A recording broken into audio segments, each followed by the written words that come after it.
Hi guys, Ronnie here. A couple of you guys have been asking whether it's really that important to get the latest NSW series of Zipp wheels because of the price difference versus Firecrest, or are they still comparable and competitive on the market. So what I have here is a brand new set of 404 Firecrests in this nice Cannondale green logo option, and this is also a clinch version. Now, if you want to ride tubulars, which I find quite unlikely at this time, but then unless you're a Katusha professional, you can only really choose the Firecrest models because only those are made in tubulars.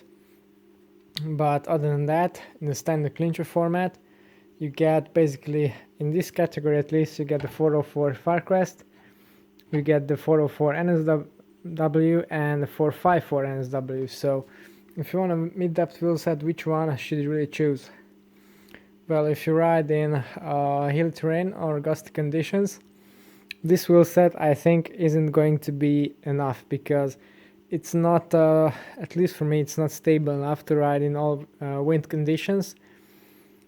It's quite stable, but from a 40-50k side wind or crosswind, I wouldn't really ride that in a group. Maybe alone it was okay for a time trial, but not in a group definitely, or in a race. So stability has been improved quite a lot on the 404 NSW and even more so on the 454.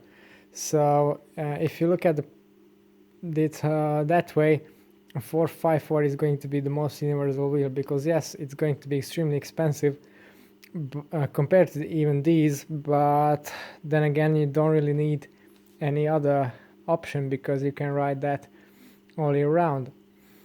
Now,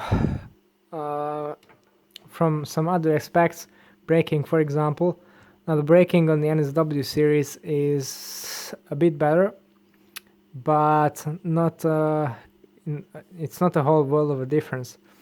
In the dry, let's say the NSWs are 9 out of 10, these are still a strong 7 or 8 because the brake track is very strong and brake feels well modulated, and they perform really well with the supplied brake pads. So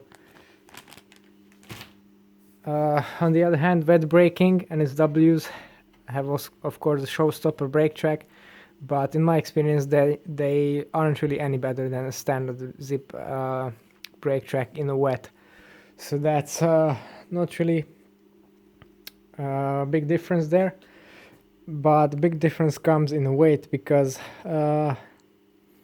these are almost 200 grams heavier than their NSW counterparts, and that again draws a bit away from their all day or every the usability in every situation, because the 404 NSWs or the 454s are in the 1500 gram region, and that's good enough for even quite mountainous or hilly events.